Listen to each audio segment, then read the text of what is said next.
자, 안녕하세요. 네, 오늘 날씨가 좋은 가운데 여러분들이 많이 오셨는데요. 되게 빵 먹기 좋은 날입니다. 뒤에서 빵 받아 오셨나요? 네, 빵 나중에 좀 남아 있으니까 충분히 가져가서 드셨으면 좋겠고요.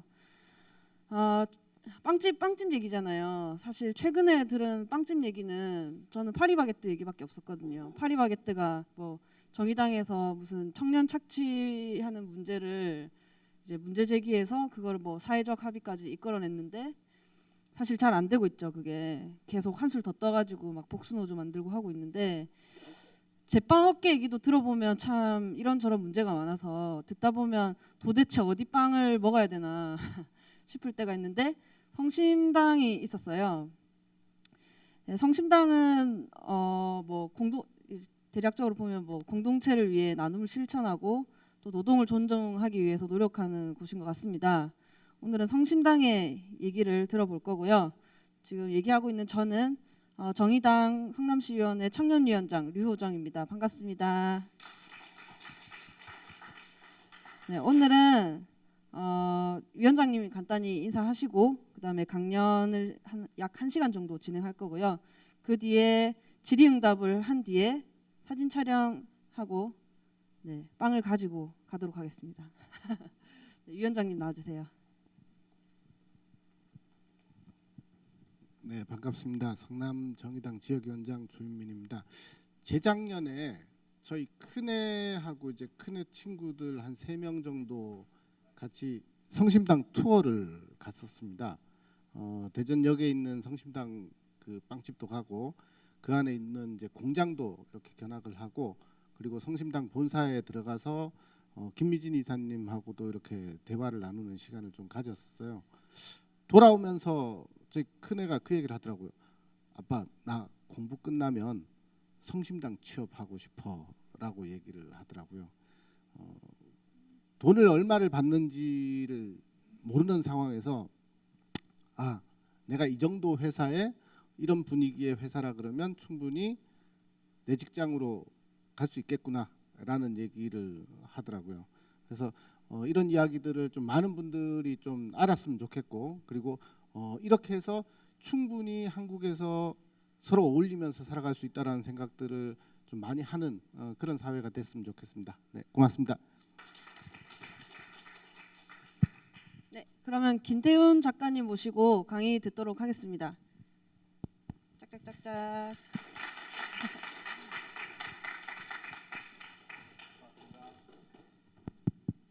네, 벌써 한 3년 됐네요. 3년 전에 그 우리가 사랑한 빵집 성심당이라는 책을 써서 베스트셀러가 될 뻔했던 거의 괜찮았어요. 그 한겨레 톱으로도 나왔었고 출판면 그리고 예스24 오늘의 책으로도 선정이 됐었습니다. 근데 바로 그 선정된 그날 손석희 형님께서 그 태블릿 PC를 보도하시는 바람에 모든 이슈가 다 빨려들어서 베스트셀러 문 앞에서 좌절했던 그런 김태훈이라고 합니다. 그건 우스운 얘기고요. 오늘 제가 이제 이렇게 토요일 날 저를 또 초대해 주셔서 저 너무 또 감사하고 또 제가 정의당 당원입니다.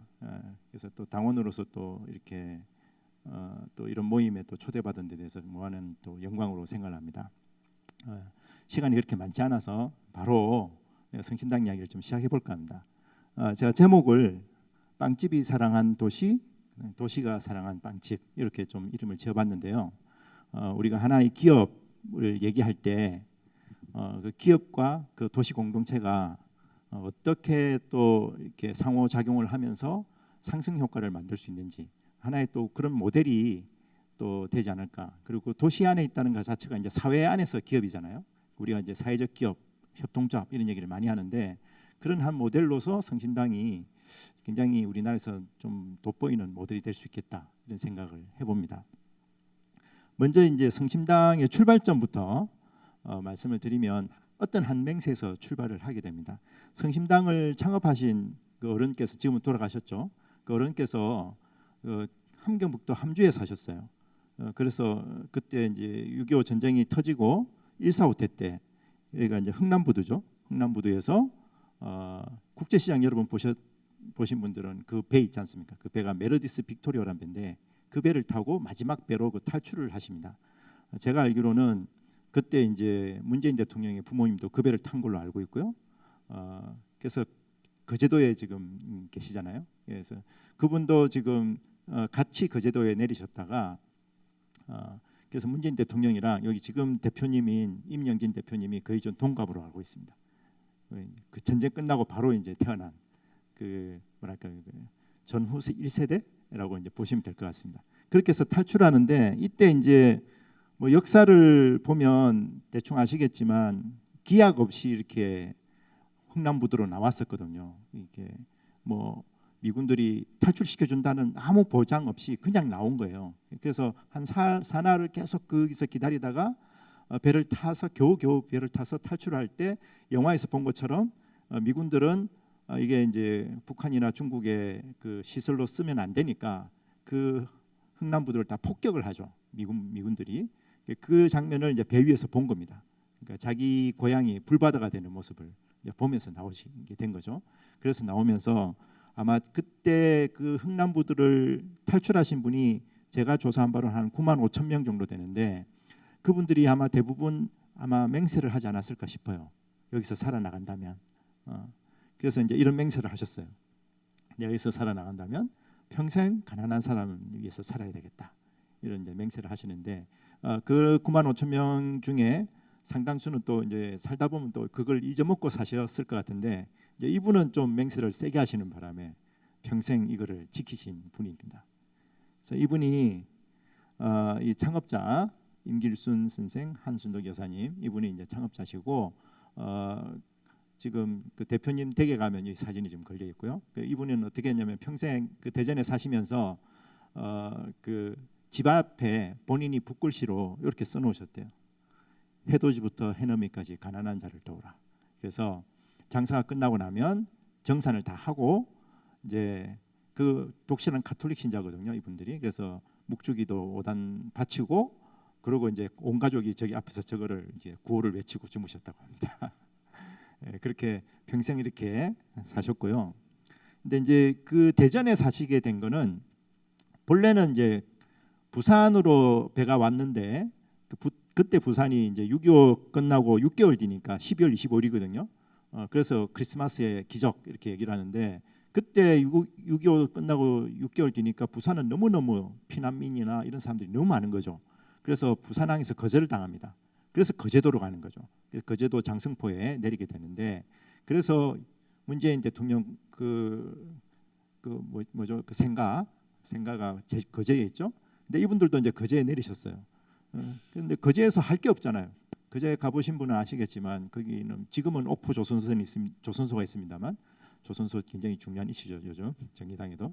근데 그때는 그냥 농사짓고 그냥 어업하는 게 다니까 먹고 살 게 막막해서 이분들이 진해로 넘어옵니다. 진해도 보면 할 게 없잖아요. 이게 뭐 재산이나 뭐 이런 것들 아무것도 없으니까 할 게 없어서 그때 이제 내려오신 분들이 냉면을 많이 하셨죠. 근데 여기는 경남, 부산 이쪽은요 냉면 하기가 너무너무 힘들어요. 냉면의 재료가 감자, 그 다음에 메밀, 평양 쪽이 메밀이 많고 이제 함흥냉면이 감자 전분이 많이 들어가잖아요. 근데 감자하고 메밀이 경남에서는 안 됩니다. 그래서 부산에 무슨 음식이 유명하죠? 부산 밀면. 냉면을 이제 재료가 없으니까 밀가루로 냉면을 만든 게 밀면이죠, 그죠? 그러니까 그렇게 냉면 장사해도 도저히 안 되니까 도저히 안 되겠다 그러면 서울로 가자. 그래서 1956년도에 서울 가는 기차를 타게 됩니다. 이때만 해도 우리나라에 디젤 기관차가 2대밖에 없었습니다. 그리고 이제 미군한테서 철도 운영권을 정부가 넘겨받은 게 1955년입니다. 그러니까 굉장히 열악한 시절이었죠. 그때 열차를 타고 서울로 가다가 그 열차가 대전에서 고장이 납니다. 근데 지금 같으면 다음 차 타고 가면 되지만 그때는 한번 고장이 나면 기약이 없는 거죠. 그러다 보니까 안 되겠다. 한번 대전을 한번 보자. 나와 보니까 대전도 그때만 해도 꽤 큰 도시가 돼 있었던 거죠. 그럼 여기서라도 한번 정착을 해볼까 하고 이분들이 제일 먼저 찾아온 곳이 이 대흥동 성당이라고 지금도 있습니다. 대전역에서 한 1.2km 떨어져 있는 그 대흥동 성당을 찾아갔더니 그때 이제 신부님이 밀가루 2포대를 주신 거예요. 이거 딴 건 없고 이거라도 미군이 주고 간 밀가루 2포대를 이제 받으신 거죠. 이거 갖고 뭘 할까? 그때 한 6식구인데 6식구가 이걸 가지고 먹으면 한 몇 달은 이제 먹고 살 수는 있을 것 같은데 그럼 이제 뒤가 보장이 안 되잖아요. 그래서 뭐라도 하자 해서 시작한 게 호빵 장사를 시작을 합니다. 근데 이게 기술이 없잖아요. 이분들은 빵을 하시다가 내려온 분이 아닙니다. 사람 많은 분들이 물어보세요. 북한에서도 빵집을 하셨냐고. 빵 안 했습니다. 과수원을 했습니다.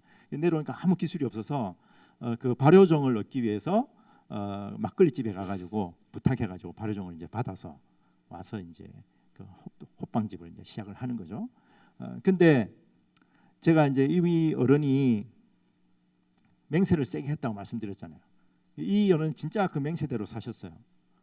그래서 호빵 빵집을 처음에 열었을 때 그 어디냐면 여기는 이제 굉장히 잘 그려 놓았습니다만 지금 대전역 앞에 가면 대전역 앞에 그 TMO라고 있습니다. 그 군인들 이렇게 하는 거기가 이제 옛날에 노점들이 있던 곳이거든요. 그러면 이제 단속 나오면 들고 이제 도망가야 되는.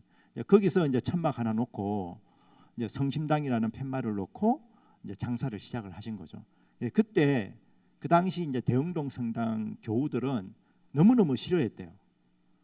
왜냐하면 성심이라는 게 이제 가톨릭 신자분은 아시겠지만 성심이라는 게 이제 예수 성심, 예수님을 상징하는 그런 뜻이란 말이에요. 근데 그거를 천막 조그맣게 놓고 거기다가 성심당을 탁 박아 놓으니까 이게 이제 경상도 말로 하면 동네 우사다 이게. 뭐냐 이게. 그런데 이제 이분은 맹세를 세게 하셨잖아요. 그러든가 말든가 나는 한경도식 고집으로 그냥 가신 거예요. 그래서 이제 오늘날의 성심당이 그때 이제 이름이 지금도 이어지고 있습니다. 근데 이 어른은 장사를 하면 장사를 하시는 게 아니라 장사 끝나기만 기다리는 거예요. 장사 끝나면 남아 있는 거 들고 이제 바로 나가시는 거죠. 대전 앞에 역 앞에 이제 목척교로가 있습니다. 대전천이 흐르는. 옛날에는 이제 다리 밑에 사람들이 많이 살았죠. 그래서 다리 밑에서 쭉 왔다 이런 얘기 많이 하잖아요. 그래서 그 당시 이제 가난한 사람들, 그다음에 피난민들 이런 사람들이 다리 밑에 많이 살았기 때문에 이제 찐빵 남으면 그거 들고 가서 그 다리 밑에 있는 사람들 나눠주는 거죠. 그리고 이제 예를 들어서 하루에 한 300개 정도 찌면 거기서 한 200개 정도 팔릴 때까지 기다리고 있다가 200개 정도 남으면 탁 장사를 접는 거예요. 그러다 100개 들고 나가시는 거죠. 그렇게 사셨습니다. 그 전통이 지금도 이제 이어지고 있습니다. 지금도 이어져서 지금 성심당이 덩치가 커졌죠. 작년에 매출이 500억이 넘었습니다.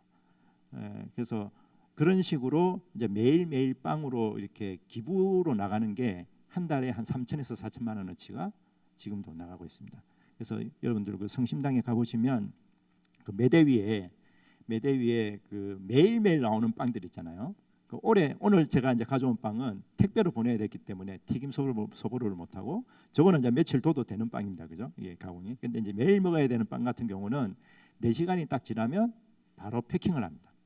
그래서 한 오후에 가보시면 그 매대 밑에 박스가 놓여 있는 게 찾아보실 수 있어요. 그 박스는 그렇게 패킹을 해놨다가 그 다음날 아침에 어디 노인정이라든지 어디 뭐 고아원이라든지 이런 데서 가지러 옵니다. 그런 식으로 이제 지금 기부를 하는 전통이 이어지고 있습니다. 근데 말이 그렇지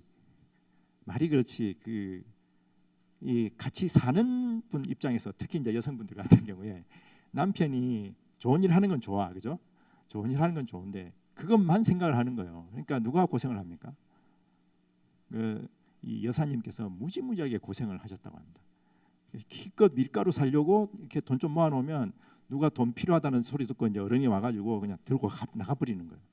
그런 식으로 너무너무 사셨기 때문에 가족들도 지금 대표님 큰 아들이신데 그 대표님도 되게 싫었대요. 장사가 좀 되는데 이 가족들한테 떨어지는 게 없는 거예요. 그래서 그게 너무너무 힘들었는데 나중에 이제 그게 하나의 오랫동안 하다 보니까 그게 기업의 문화가 되고 가게의 이제 하나의 트레이드 마크가 되는 거죠. 그래서 우리가 왜 장사를 하는지, 이 사업을 왜 하는지에 대해서 이 성심당의 가족들은 헷갈리지 않는 거예요. 이게 아버님이 워낙 그렇게 하셨기 때문에 우리가 장사하는 이유가 이윤을 추구하기 위해서가 아니라 뭔가 지역 사회와 같이 더불어 살기 위해서다라는 어떤 그런 게 이제 명쾌하게 하나의 어떤 그 기업 문화로 이게 딱 자리를 잡게 됩니다. 그리고 이제 또 하나의 또 이렇게 기대하지 않았던 효과가 나타나는 거죠. 이게 1956년, 67년 이때 일어난 일이니까 56년도에 창업을 했거든요. 성심당이.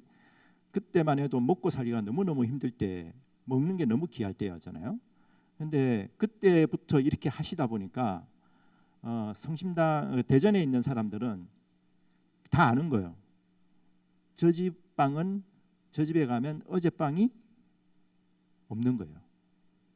저 집은 무조건 오늘 찐빵이 나오는 거예요. 그게 이제 1950년대부터 대전 시민들한테 완전히 이제 신뢰를 받는 겁니다.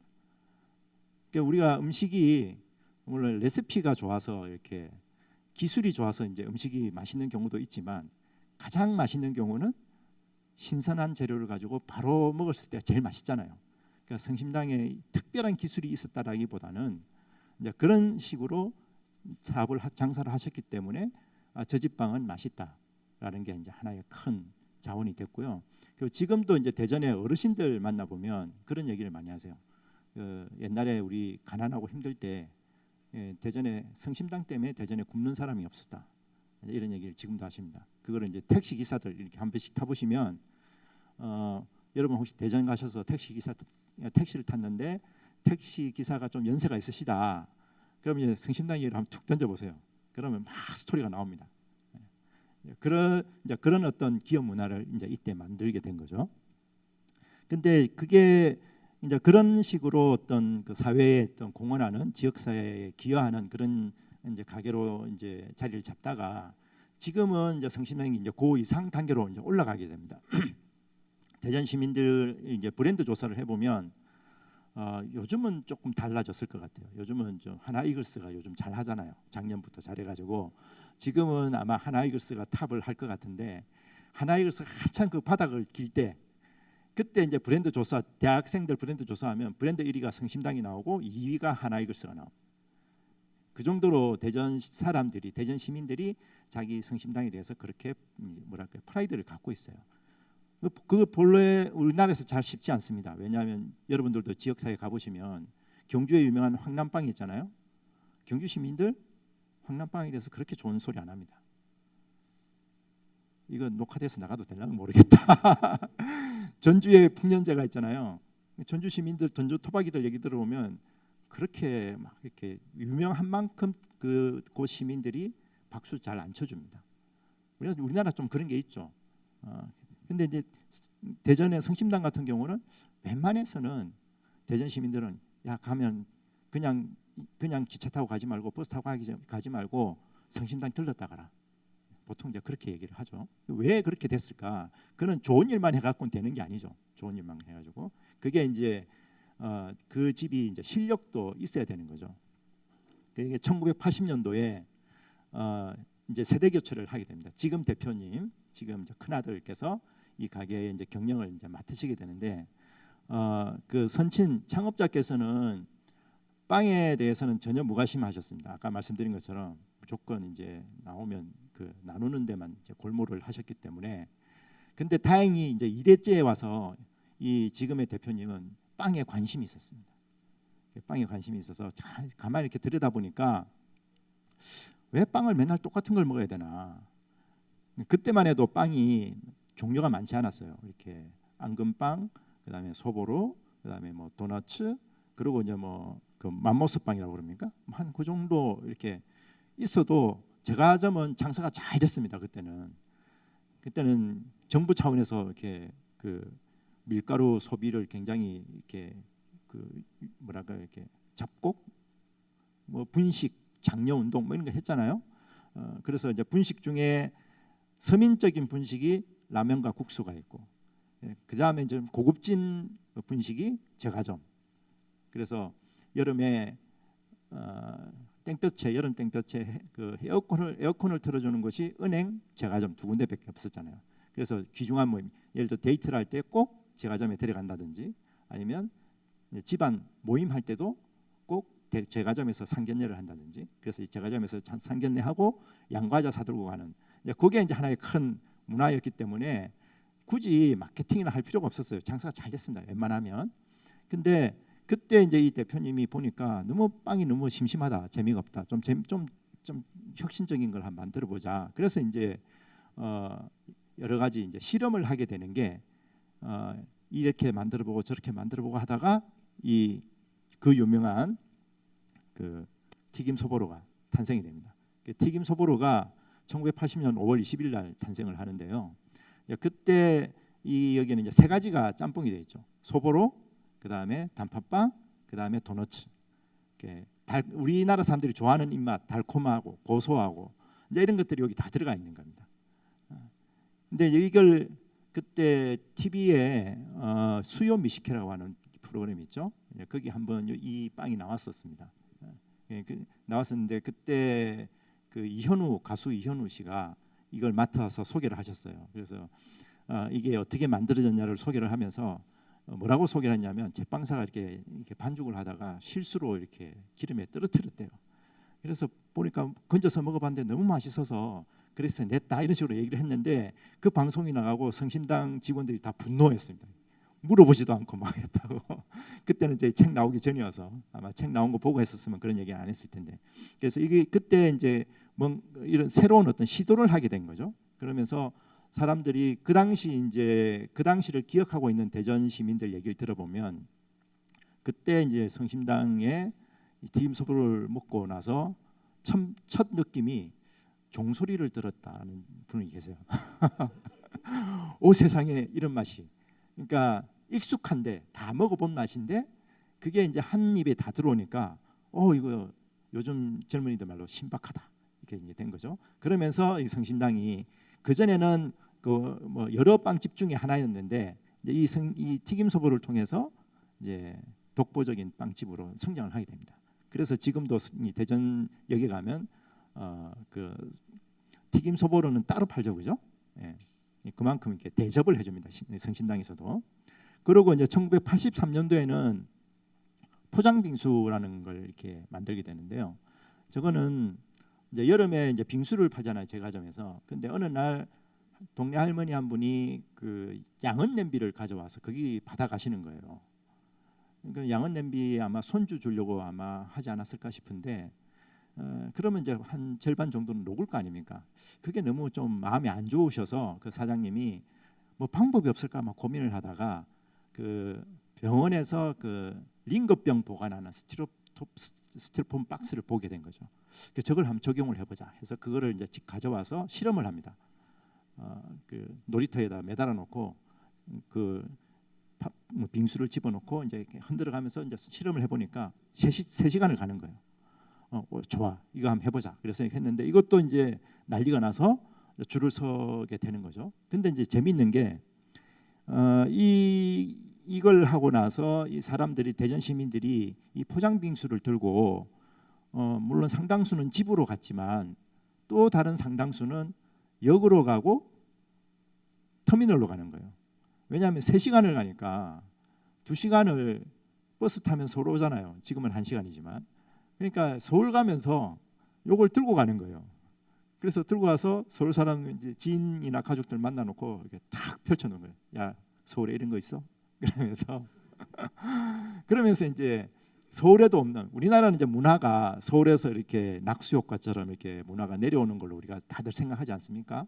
근데 이제 이 시대에 서울에도 없는 이런 것들이, 혁신적인 어떤 상품들이 나오니까 대전 시민들한테 굉장히 기쁨을 주게 된 거죠. 왜냐하면 여기 대전 분 혹시 안 계시죠? 그 대전의 음식 문화가 사실 좀 별 볼 일이 없습니다. 왜냐하면 옛날부터 있던 도시가 아니고 일제 시대 때 그 경부선이 놓이면서 만들어진 도시이기 때문에 이렇다 할 음식 문화가 없어요. 그리고 이제 거기에 대전역이 생기면서 이제 노동자들이 많이 모여 살고 하다 보니까, 그래서 대전의 대표 음식 하면 칼국수와 두부 두루치기입니다. 근데 지금은 이제 그 되게 맛있죠. 대선 칼국수 같은 경우는 이제 광화문에 있는 대선 칼국수가 대전에 본점이 있는 칼국수인데 가보면 되게 맛있습니다.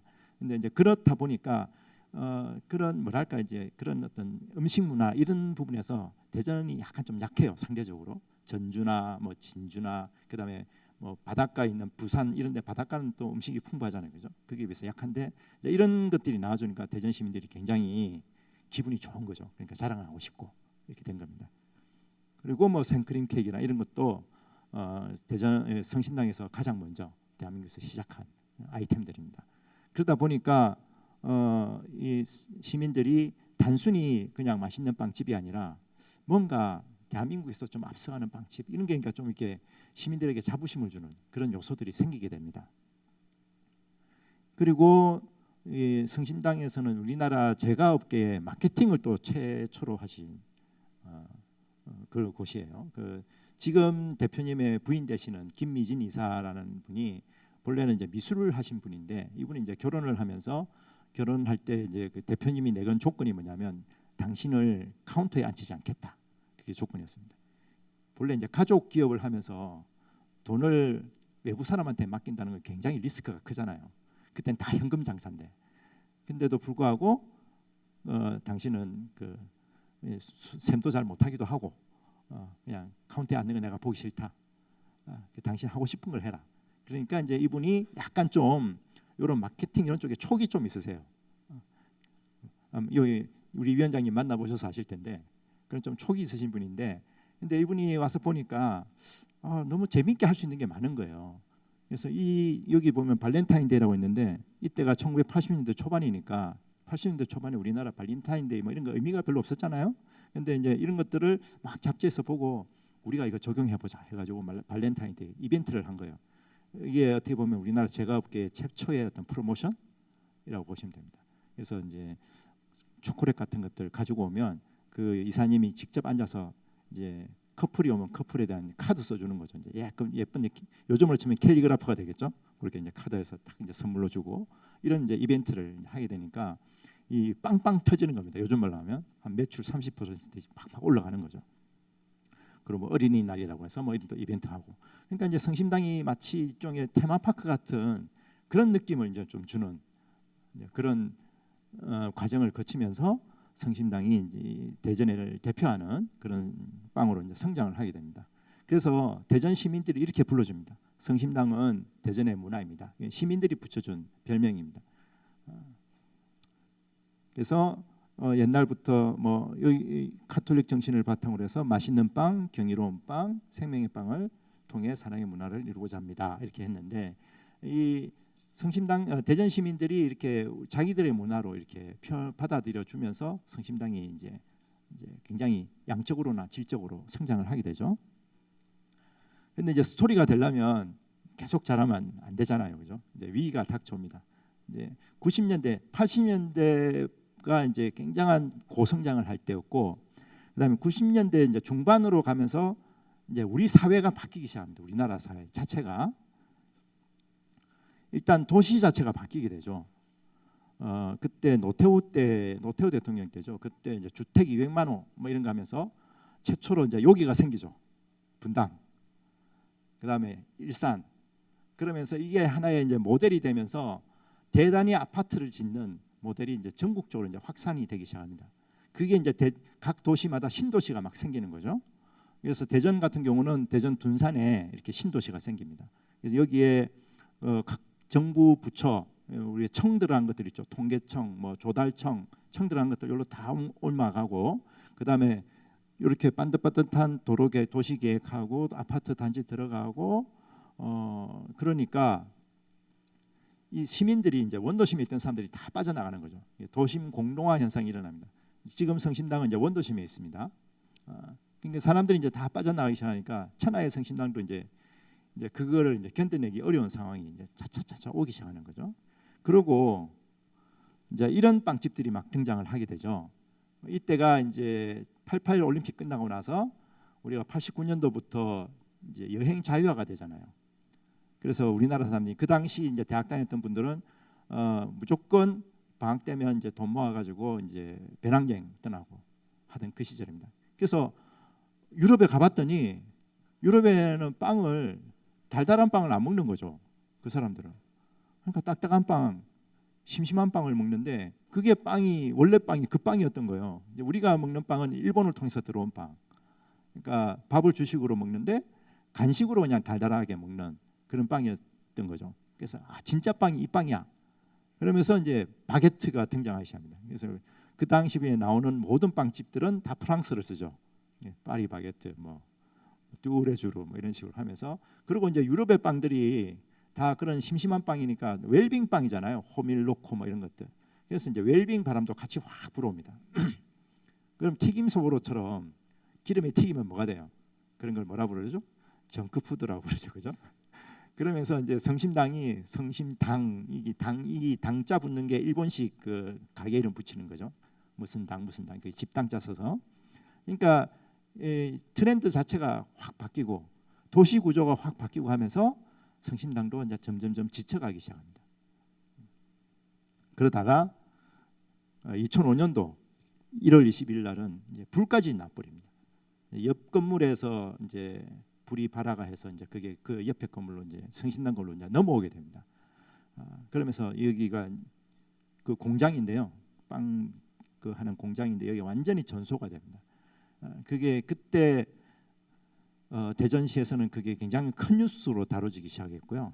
그래서 모든 사람들이 이제 성심당 잘 나가던 성심당 이제 끝이구나, 90년대 들어와서 좀 허덕허덕 하더니 이제 끝났구나 이런 생각을 다 했고, 심지어 본인들도 그때 대표님하고 가족들하고 다 모여서 가족 회의를 했대요. 그래서 여기까지인가 보다, 이제 한 10년 정도 굉장히 어렵게 버텨왔는데 여기까지인가 보다. 그리고 하늘에 계신 그 창업주께 좀 죄송하다. 왜냐하면 50년을 못 채웠거든요. 이때가 49주년 때니까. 그래서 이 정도로 접고, 그러면 이제 이게 다 처분하면 뭐 건물도 팔고 뭐 이렇게 하면 좀 이게 돈이 좀 나오겠죠. 그거 가지고 너 뭐 할래? 나는 노트북 살래. 나는 뭐 어디 배낭여행 갈래. 뭐 이렇게 회의를 했대요. 그래서 이제 뭐 아프지만 정리를 하는 걸로 생각을 했는데, 이제 이튿날은 이제 직원들이 나와가지고 출근을 다 한 거예요. 그래서 프랭카드를 하나 자기들이 어디서 만들어서 와서 붙였습니다. 잿더미 된 우리 회사 우리가 살리자 하면서, 그때부터 이제 직원들이 모여서 복구 작업을 시작을 합니다. 그래서 여직원들 같은 경우는 이제 끓음 다 떼내고, 그다음에 이제 살릴 수 있는 그 기계들은 다 살려내고, 남자 직원들 중에는 또 열심히 또 이제 중고 가게들 이제 뛰어다니는 거죠. 기계 좀 싸게 나온 거 있으면 가져오려고. 그렇게 하면서 이 과정이 어떻게 보면 성심당이 질적으로 이제 달라지는 또 중요한 하나의 또 계기가 되거든요. 이때 이제 이 과정을 거치면서 6일 만에 다시 빵이 나오게 됩니다. 6일 만에 다시 빵이 나오면서 이제 그 과정을 저도 들어보면 다 이제 그때 계셨던 분들은 이제 눈가가 촉촉해지면서 이제 그 과정을 이렇게 회상을 하세요. 근데 빵이 딱 나왔어요. 그리고 이제 드디어 이제 문을 활짝 열었겠죠. 그랬더니 시민들이 이제 막 들어오기 시작하는 거예요. 막 들어오면서 이제 시민들이 와서 막 안아주기도 하고 격려도 해주고, 성심당 없어지면 안 돼, 막 이렇게 얘기도 해주고, 그러면서 막 사주기 시작합니다. 성심당 빵을. 그러면서 이때가 90년대 중반부터 이제 이때까지 굉장히 힘든 시기라고 말씀드렸잖아요. 이제 매출도 떨어지고 수익률도 떨어지고 이럴 때였는데, 그 불나고 나서 불나기 전보다 매출이 30%가 뛰어버립니다.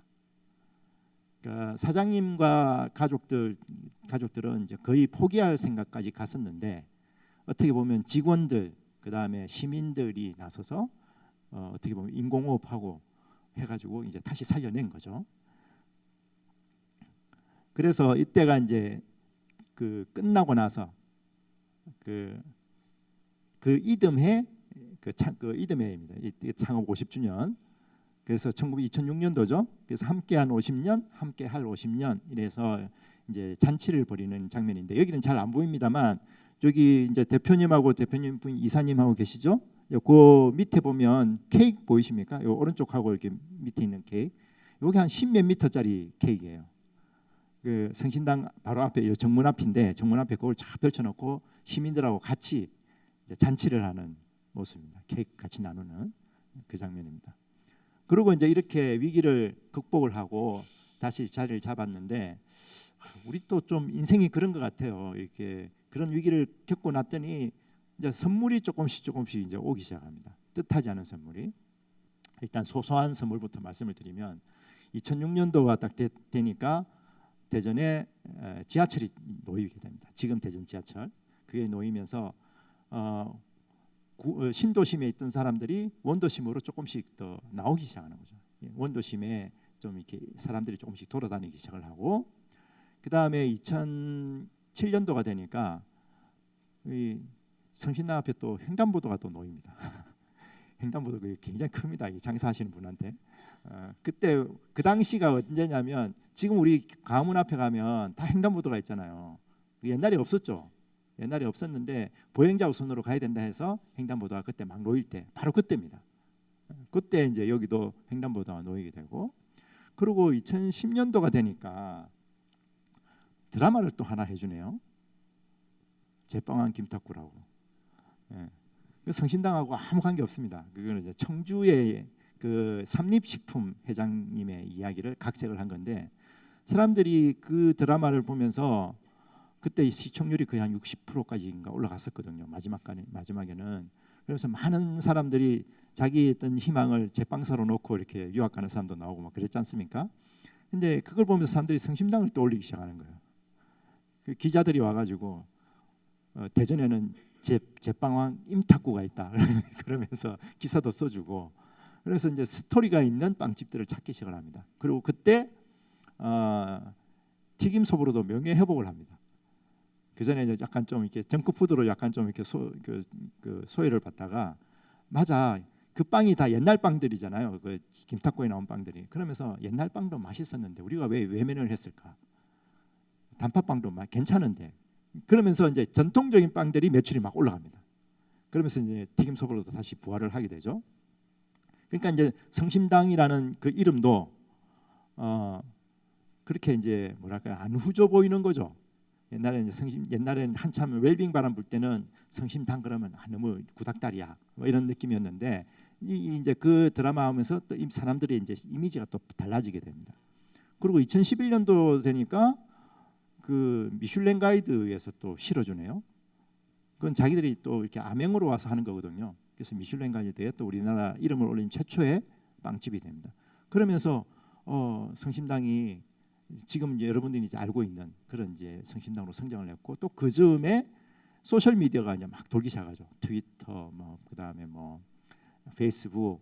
그러면서 그 당시 아마 기억을 하시는 분들은 트윗하는 사람들은 무슨 당 해가지고 각 지역에서 트위터 활동들 많이 하고 블로그 활동도 많이 하고 할 때입니다. 그러니까 지역에서 그런 활동을 SNS 활동하는 사람들 입장에서는 뭔가 우리 지역의 자랑거리를 또 찾게 되는 거예요. 그런 것들이 이제 여러 가지로 겹치면서 성심당이 이제 부활하는 데 성공을 합니다. 그러면서 이제 그 다음에 이제 본격적으로 이제 도약을 하게 되는데, 2011년도에는 이제 롯데백화점, 여기는 이제 대전에 있는 롯데백화점입니다. 서울의 롯데백화점 아니고, 이때는 또 무슨 일이 있었냐면 그 롯데그룹의 손녀딸이, 그 신격호 회장의 손녀딸이 그 푸숑이라고 하는 그 프랑스 유명한 브랜드 빵집을 했었어요. 그거 가지고 경영 수업한다고 전국에 그걸 했는데, 그게 이제 다 쫄딱 망합니다. 그게 이제 가게가 빠지게 된 거예요. 그때 이제 대전에 그 코디네이터가 성심당을 찾아가서 우리 좀 들어와 달라고 제발. 근데 우리가 장사해 보시는 분들 알지만 장사가 제일 중요한 게 목이잖아요. 그리고 장사 잘 되는 데 가서 장사를 해야 장사가 잘 되잖아요. 근데 여기는 그때 푸숑이라는 빵집 그 손녀딸이 하던 빵집 가게는 한 하루 매상이 40만 원도 안 되는 빵집이었습니다. 그러니까 이제 직원들이 성심당에서는 이제 좀 이렇게 그 내부적으로 이제 그 논란이 있는 거죠.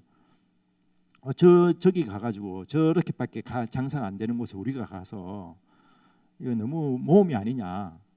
근데 이제 여기 또 성신당 또 한쪽에서는 이제 우리도 좀 성장을 해야 되지 않겠냐. 왜냐하면 직원들에게 기회가 있어야 되니까.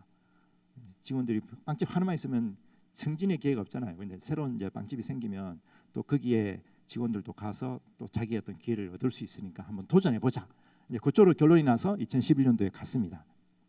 갔는데 첫날 딱 문을 열었는데 하루 매상이 800이 나온 거예요. 그 전에 40 하던 게. 그러면서 이제 빵 터졌는데 그 성심당도 깜짝 놀랐어요. 이렇게까지 시민들이 와서 사주나 싶었는데 더 놀란 사람이 누구냐면 롯데백화점이에요. 그러니까 요즘 젊은이들 말로 헐 이렇게 되는 거죠. 그러면서 롯데백화점의 정책이 바뀝니다. 그 전에는 뭐랄까요, 해외 유명 브랜드들 이걸 이렇게 소싱하는 그런 어떤 전략이었다면 성심당 사례를 보고 나서 우리가 잘 모르는 지역의 로컬 브랜드들을 이렇게 키우는 이런 쪽으로 이제 바뀌게 됩니다. 그래서 여러분 그 롯데월드 저기 가보시면 5층에 5층 6층 쪽에 식당가 있잖아요. 그 가보시면 뭐 원할머니 보쌈 뭐 이런 것들 많이 들어와 있죠. 갈비탕집 뭐 심지어는 붕어빵집도 들어와 있고 그게 이성당 들어가 있죠. 이성당. 예. 본래는 그 오퍼가 본래 성심당에 왔었습니다. 근데 성심당은 사양을 했죠. 대전을 떠나는 것은 대전 시민에 대해서 의리를 지키는 게 아니다. 그래서 이제 대전을 지키고 있습니다.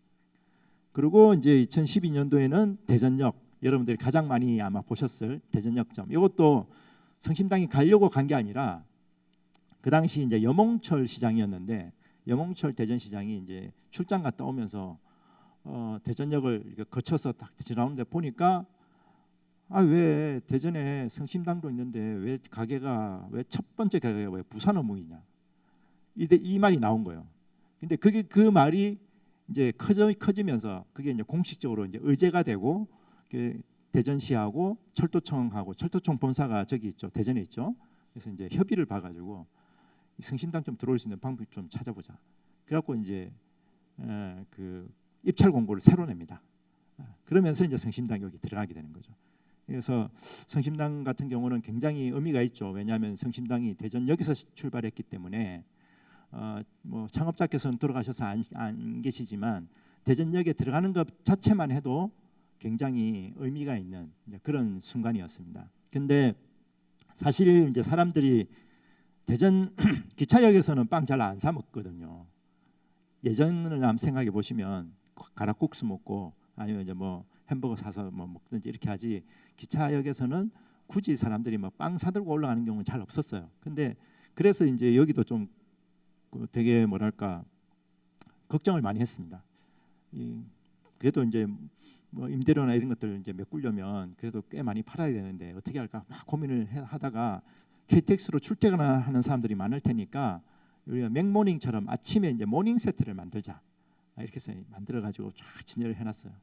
근데 이제 문을 탁 열어봤더니 사람들이 그거는 그들도 보지도 않고 다 튀김 소보를 사가는 겁니다.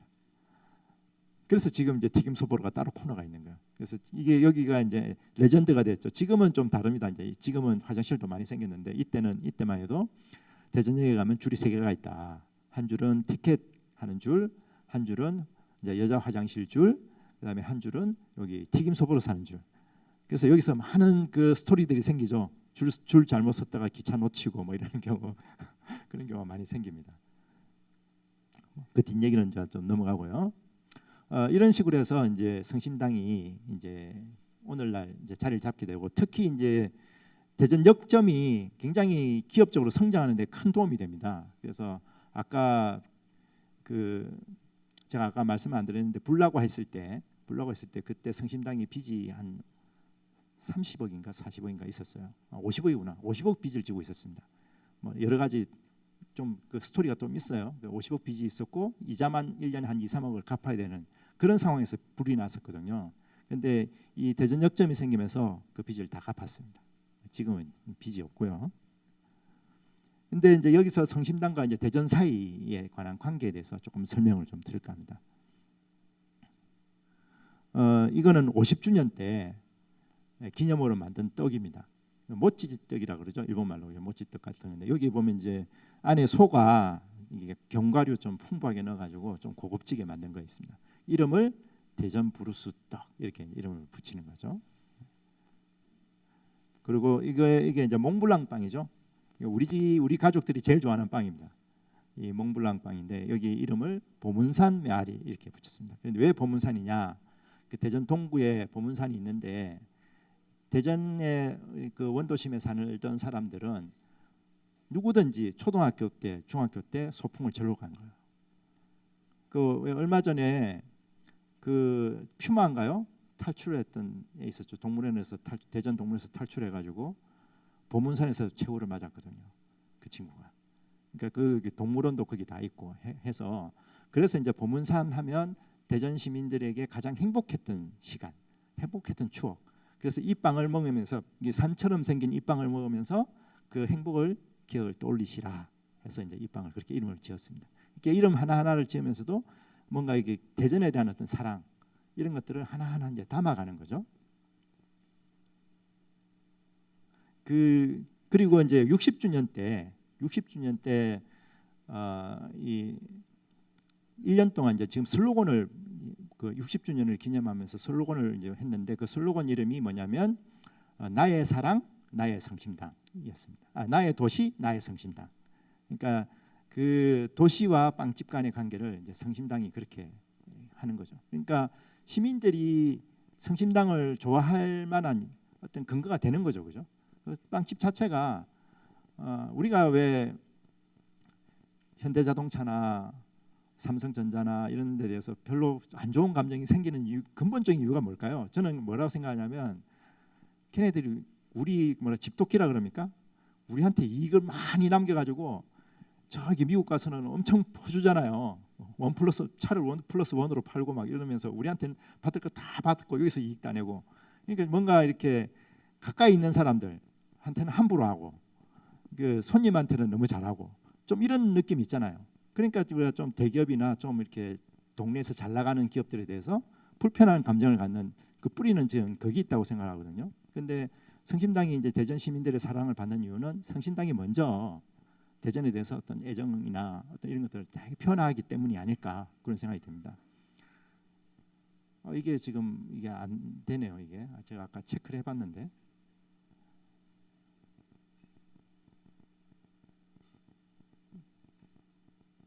이제 동영상을 하나 보여드리려고 했는데 뭐냐면 그냥 말로 하겠습니다. 재작년이었죠. 대통령 선거할 때 이제 개표 방송을 하는데 SBS 개표 방송에서 각 지역별로 득표율을 이렇게 이제 소개를 하잖아요. 그러면서 그때 이제 SBS가 약 빨고 만들었다 하고 할 정도로 그 CG 그래픽을 엄청나게 했습니다. 그래서 세계적으로도 화제가 됐는데 그때 대전에 관한 그 득표율을 발표를 하면서 성심당을 배경으로 깐 거예요. 그래서 성심당에서 빵 먹으려고 줄 서 있는 이제 그걸 그 그래픽으로 만들어서 그게 대전의 투표율이 얼마입니다. 이렇게 한 거예요. 그러니까 그 정도로 어떤 뭐랄까요, 이제 대전을 대표하는 하나의 이제 랜드마크가 된 것 같습니다. 만약에 나오네요. 전부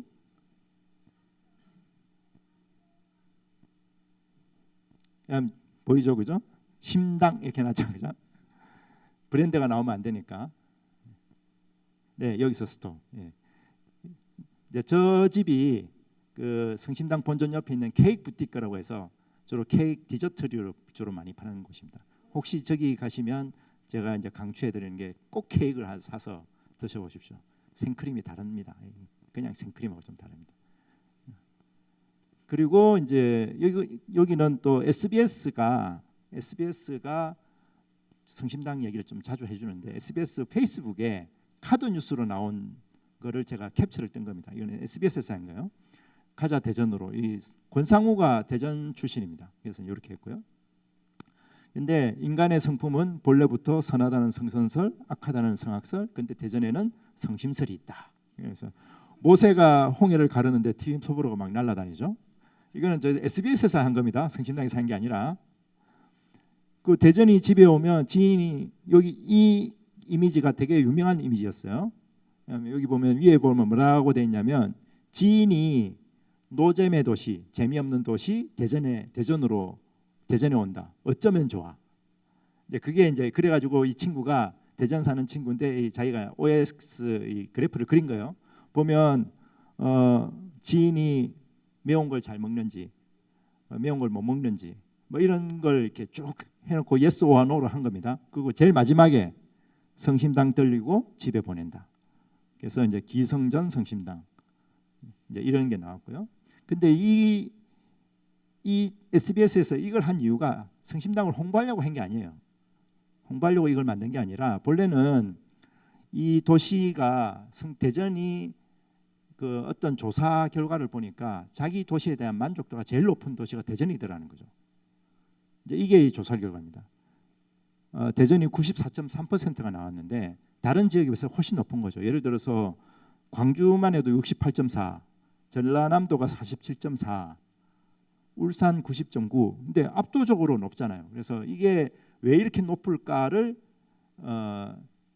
그 내용을 이제 이 그래프로 카드 뉴스로 만든 겁니다. 근데 이 뉴스의 내용은 뭐냐면 뉴스의 내용은 뭐랄까요? 그 어떤 물가나 여러 가지 그 물가가 낮은 데 비해서 도시 인프라는 너무 잘 돼 있는 거예요. 교통이라든지 교육이라든지 문화라든지 이런 것들이 굉장히 잘 돼 있는 도시인데 물가가 싼 거예요. 아마 그것 때문에 이런 만족이 높지 않을까가 이제 기사의 핵심인데 그 얘기는 이제 저 뒤에 놓고 앞에는 성신당 얘기만 많이 해놓는 겁니다. 마지막으로 대전 시민 여러분 왜 살기 좋은지 아시겠죠? 해놓고 자기도 성심당 좀 사달라고 빵 좀 사달라고 이렇게 해서 끝을 이제 내립니다. 그러니까 만약에 저는 이제 이런 생각이 드는 거죠. 롯데백화점이 굉장히 그 공을 많이 들이거든요. 롯데백화점에 입점을 시키려고 심지어는 지금은 그 사드 때문에 다 철수를 했습니다만 중국에 롯데백화점 굉장히 많이 진출을 했었잖아요. 그때 성심당 데리고 가려고 그때 이제 신동빈인가요? 그 양반이 직접 지시를 내려서 시장 조사를 합니다. 그 팀들이 시장 조사를 해서 그 성심당에 와가지고 브리핑까지 했습니다. 이 시장이 이 정도 되니 우리랑 손잡고 나가자. 롯데백화점의 어떤 그 시그너처 가게로 해서 나가자 했는데 그것도 이제 사양을 하게 되죠. 그러니까 성심당이 대전이 아닌 곳에 있는 성심당이 과연 성심당인가? 이런 데 대한 어떤 고민들. 그리고 이제 나가면 돈은 엄청 많이 벌겠지만 또 돈을 많이 버는 만큼 또 이렇게 버려야 되는 게 있지 않을까? 손해 보는 게 있지 않을까? 어떤 기업의 어떤 문화, 기업의 정신 이런 것도 좀 손해 보지 않을까? 그런 여러 가지를 좀 생각하면서 우리는 그냥 대전에 있을란다 이렇게 결론을 내린 거죠. 만약에 그때 만약에 이제 롯데백화점을 덥석 손잡고 서울에도 와 있고 이랬으면 아마 사람들이 이렇게 안 해줬겠죠. 그 대전에만 있기 때문에 그 대전의 대표성을 갖게 되고 그래서 다른 지역의 사람들도 이렇게 평가를 해주는 게 아닐까 싶습니다. 근데 이제 이분들이 그냥 이제 좋은 마음으로만 하는 게 아니라 자기들이 추구하는 어떤 경영의 이념이 있습니다. 그게 이제 초대 때 창업자께서는 어떤 면에서 보면 그 흥남부두에서 했던 그 맹세, 세게 했던 그 맹세에 대해서 맹목적으로 어떻게 경영을 하셨다라고 한다면 그게 이대저로 넘어오면 잘 전달이 안 되잖아요. 보통 이제 퇴색되고 아니면 변질되고 그래가지고 자기들끼리 이제 뭐 싸움 붙고 뭐 이렇게 하는데 성심당은 다행스럽게도 이대로 오면서 업그레이드가 됩니다. 그래서 이분들이 채택한 경영 이념이 모두를 위한 경제라는 개념입니다. 이거는 이제 이코노미 오브 커뮤니언이라는 개념인데 카톨릭 쪽의 개념입니다. 커뮤니언이라고 하는 게 이제 친교라는 뜻이고 정확하게는 그 성당에 가면 좀 뭐라고 합니까? 이 받아 먹고 하는 거 그게 성체 그 받아 먹고 하는 그 행사를 커뮤니언이라고 하거든요. 그 개념인데 이거는 이제 어디서 왔냐? 이탈리아 쪽에서 온 개념입니다. 이 뿌리를 올라가면 시민 경제학이라고 하는 전통이 있습니다. 이탈리아에. 이때는 시기적으로는 언제냐면 이때가 영국의 아담 스미스가 한참 국부론 얘기할 때 이때입니다. 영국의 북유럽 쪽에는 산업혁명을 이렇게 하면서 부르주아 계층이 굉장히 발전을 하고 산업적으로 막 덩치가 커질 때였어요. 그 시기에 남쪽에 이탈리아 쪽에는 시민경제학이라고 하는 개념이 싹트게 됩니다. 이 시민경제학의 개념은 핵심이 뭐냐면 경제의 목적이 이윤 추구가 아니라 관계라는 거죠. 관계. 그래서 이웃의 어떤 불행한 이웃이 옆에 있다고 그러면 그게 누가 행복하겠냐. 그 경제의 어떤 목적은 모두가 함께 행복해지는 게 목적이 돼야 된다. 그 관계 재화라는 개념인데요. 그래서 여기서 중요하게 여기는 개념은 형제, 상호성, 무상성 이런 것들이 굉장히 이제 중요한 개념으로 받아들여지게 됩니다. 이 전통이 이제 20세기에 와서 이제 이분을 통해서 포콜라레라고 하는 어떤 영성 운동으로 이제 발전을 하게 되는데요. 여기는 이제 뭐 설명하면 길어지니까 넘어가겠습니다. 이분이 영성 운동을 하다가 91년도에 브라질로 출장을 가게 됩니다. 이 지난번에 이제 월드컵 할 때, 올림픽 할 때 한번 보셨죠? 브라질의 특징이 이렇게 고급 호텔 바로 옆에 이런 빈민가들이 이렇게 바로 있는 이 장면을 보고 이분이 굉장히 충격을 받습니다. 그래서 이분이 이제 비행기 내려가지고 한 며칠을 끙끙 앓다가 그 포콜라레 운동을 하고 있는 기업인들을 다 부르는 거죠. 다 소집을 합니다. 소집을 해서 당신들이 어떤 역할을 해야 된다. 이런 문제 모순을 사회적인 어떤 모순을 극복하기 위해서 어떤 당신들이 앞장서야 된다. 그래서 만들어진 게 아까 만들어진 개념 그 모두를 위한 경제 이코노미 오브 커뮤니언이라는 게 이제 이때 만들어지게 되거든요. 그래서 이 모두를 위한 경제의 주요 개념은 관계 재화, 관계 속에서 일어나는 그런 재화가 굉장히 중요하다. 기업의 목표가 개별 기업이 이윤을 많이 남기는 게 아니라 기업과 연계되어 있는 다양한 노동자도 있고 그 다음에 다른 하청 기업도 있고 되게 많잖아요. 그 관계 간의 어떤 건강한 재화를 많이 만들어내는 것이 그게 이제 큰 목적이고요. 그 공동체입니다. 공동체 경제. 그리고 기업은 공공선을 실천하는 주체여야 된다. 우리는 기업은 이윤을 추구하는 단체라고 우리가 굉장히 믿고 있잖아요. 근데 그건 어떻게 보면 그 영국과 미국을 통해서 온 굉장히 이제 자본주의적인 어떤 개념인 거고 이제 이쪽은 이쪽 돈은 또 다른 거죠. 이건 공공선을 실천하는 주체다. 그래서 가난과 빈곤에 개입을 해야 된다. 적극적으로 이렇게 가르치는 경제의 어떤 이념입니다. 그래서 이곳이 태어난 곳이 어디냐면 이탈리아 북부의 트렌토라고 하는 도시인데요. 이탈리아 북부 하면 뭐가 유명하죠? 경제적으로 우리 항상 사회적 경제 이렇게 하면 스페인의 몬드라곤, 그다음에 이탈리아의 볼로냐 이렇게 얘기를 하잖아요. 이 볼로냐에서 한 40-50분 거리에 있는 트렌토라는 도시고 이 트렌토라는 도시에 아까 말씀드린 그 포콜라레 운동, 그 끼아라로빅이 활동하는 곳이 바로 이곳이었습니다. 이곳에 가보면 인구 50만 명 중에 협동조합으로 포함되어 있는 인구가 27만 명입니다.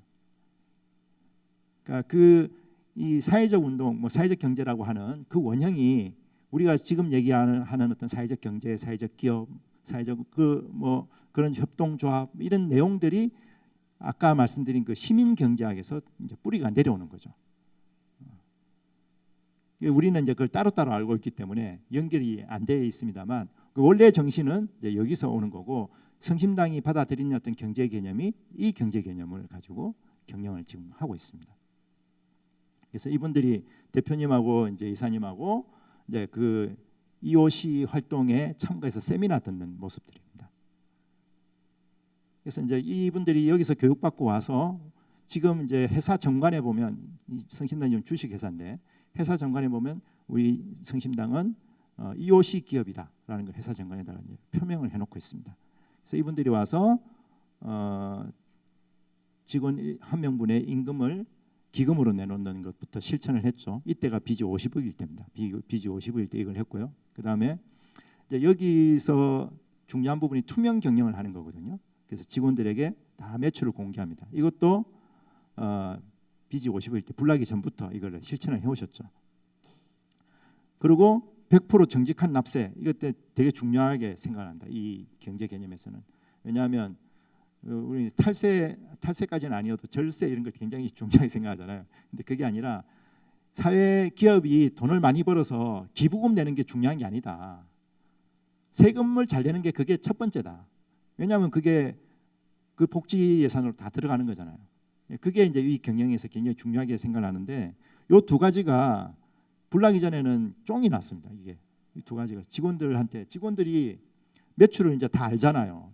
지금도 매주 매출이 공개되거든요. 직원들 앞에. 근데 사장님이 100% 납세를 한다는 거예요. 회사는 요즘 계속 이제 내리막길을 걷고 있는데 이러니까 직원들이 미치는 거죠. 이래갖고 우리가 언제 우리 봉급도 제대로 주겠냐. 물론 봉급은 다 줬습니다만 너무 답답한 거예요. 그리고 이때만 해도 신용카드가 보편화되기 전입니다. 다 어떻게 보면 현금 장사를 하고 있는데, 현금 장사하면 우리가 또 여러 가지로 기술을 쓸 수 있잖아요. 현금이면 흔적이 안 남으니까. 근데 그 지금의 대표님도 아버님 따라가 가지고 되게 고지고대로 하시는 분이세요. 그거를 세금을 해다 도저히 세금을 낼 돈이 없으면 국세청에 전화를 겁니다. 전화 그래 가지고 우리가 좀 사정이 이러하니 분납을 좀 하게 해달라. 그래 그것도 안 되면 그걸 가지고 뭐 세금 내려고 또 뭐 좀 이렇게 융자를 한다든지 뭐 이렇게 해서 세금을 다 내신 거예요. 저는 불났을 때 직원들이 도망을 가지 않고, 기술자들이잖아요. 딴 데 가서 일을 하면 되는데 도망을 가지 않고 왜 다 그 다음 날 출근을 해서 회사를 살려고 했을까? 마침 그때 착한 직원들만 있었을까? 그런 경우는 잘 없죠, 그죠? 저는 불나기 전에 대표님하고 그런 경영자들이 이런 것들을 실천하는 것들을 봤기 때문에 직원들이 우리 회사에 대한 애착이 생기지 않았을까? 이런 저는 제 추정은 그렇습니다. 글을 쓴 사람으로서 이런 것들이 이제 그 시간이 축적이 되고 그에 대해서 신뢰가 직원들과 생긴 게 아닐까 이런 생각을 해봅니다. 그리고 이제 이윤의 15%는 직원의 성과급으로 또 돌려줍니다. 직원들도 이렇게 행복해야 되니까. 그래서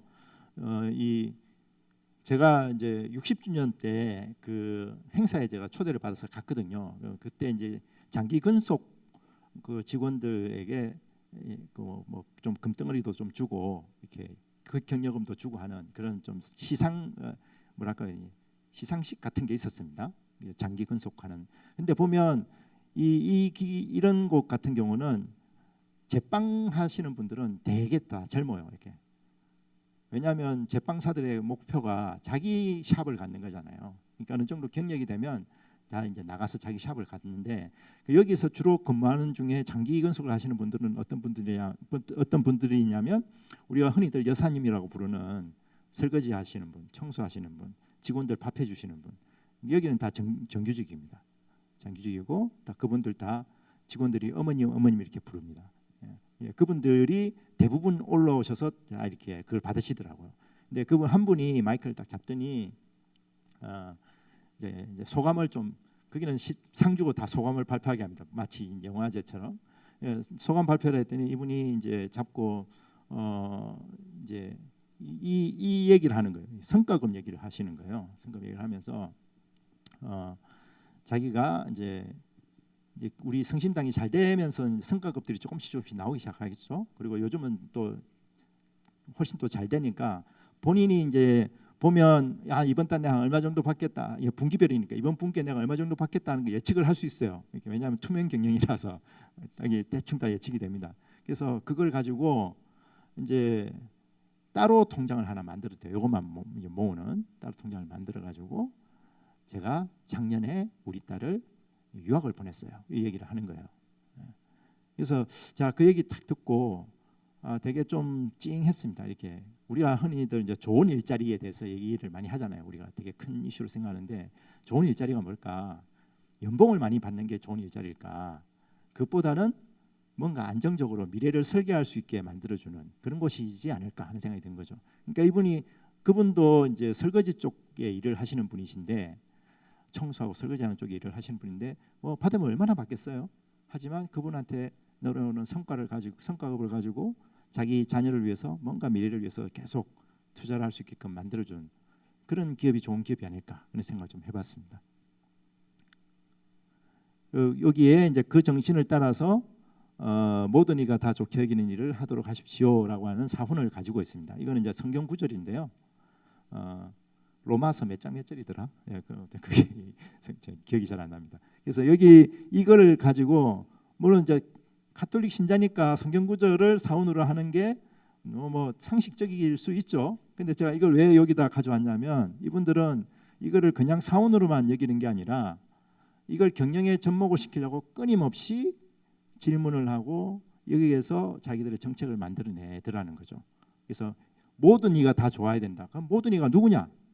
이 질문을 계속하는 거죠.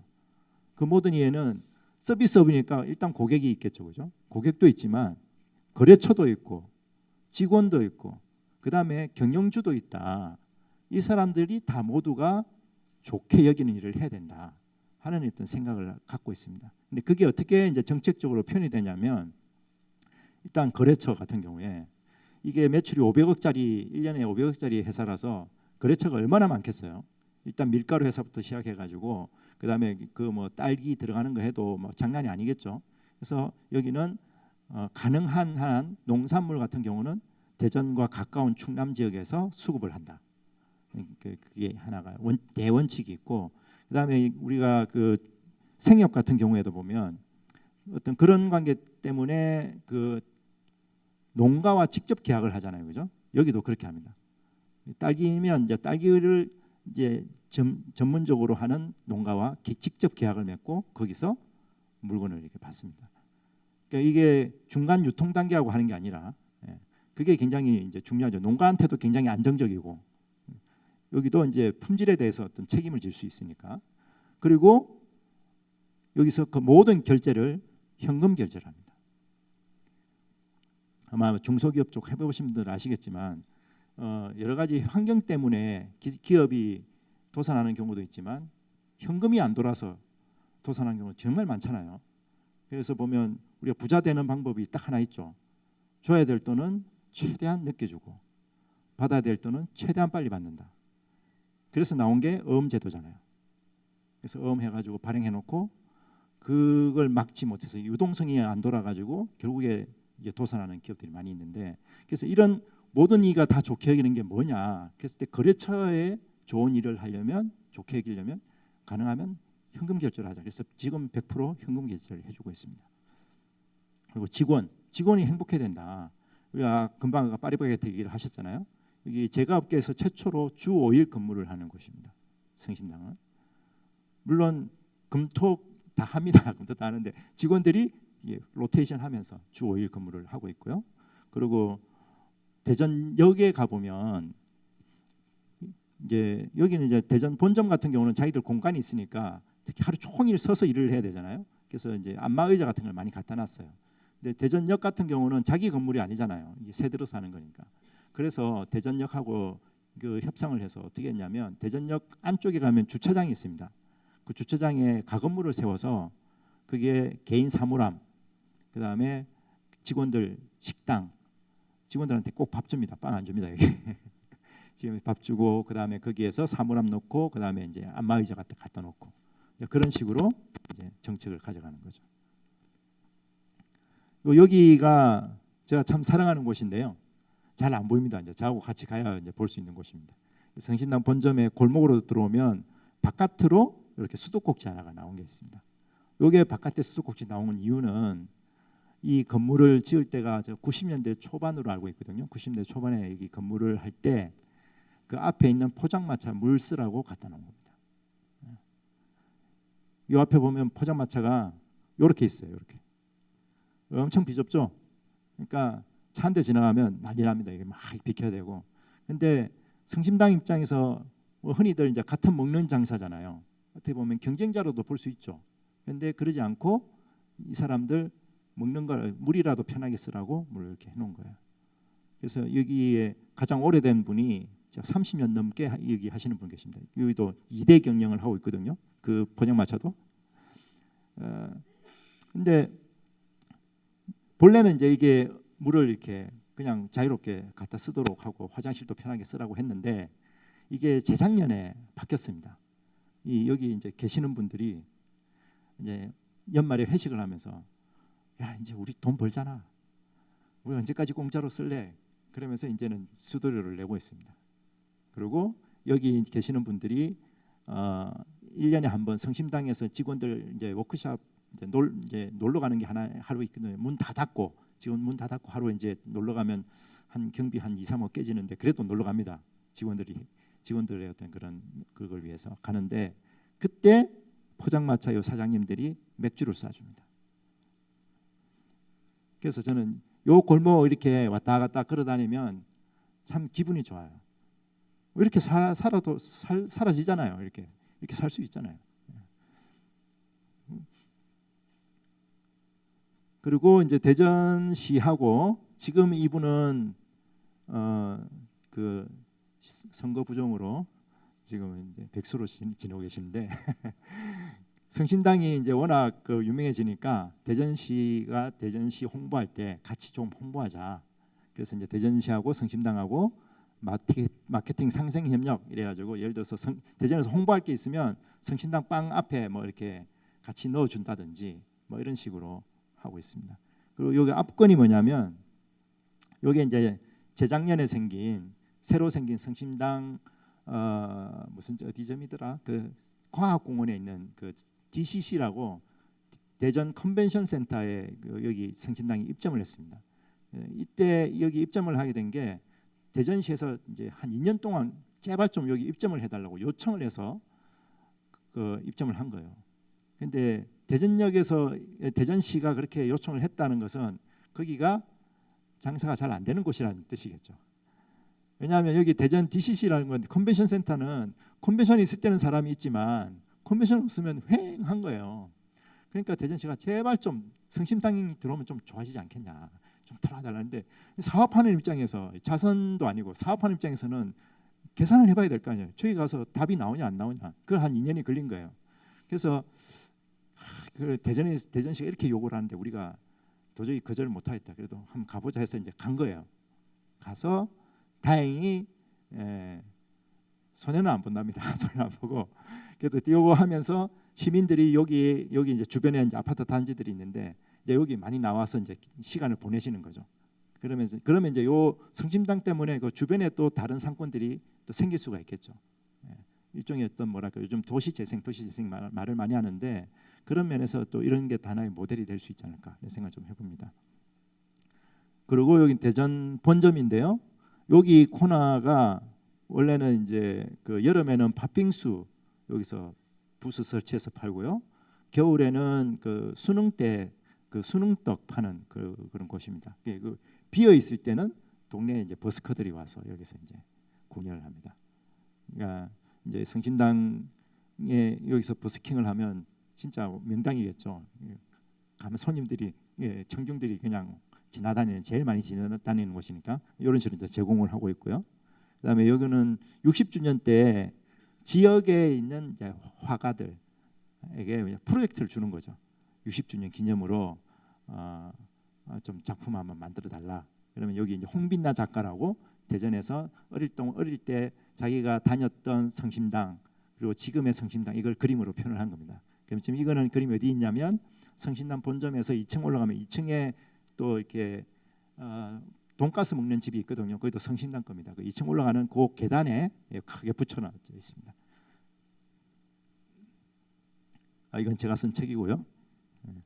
그래서 이렇게 성심당이라고 하는 어떤 존재를 중심으로 해서 성심당이 뭐 성심당만 잘 되는 게 아니라 그걸 중심으로 이제 다양한 지역의 작가들한테도 기회가 되고 성심당의 동네 가수들에게도 하나의 또 공간을 제공해주고 그리고 또 이 책에 또 보면 여기 보면 이제 일러스트하고 사진들이 있거든요.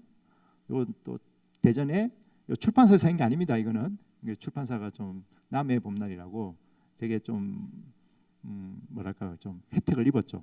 이거는 이 일러스트와 사진은 대전의 원도심에서 활동하는 말기업에서 했습니다.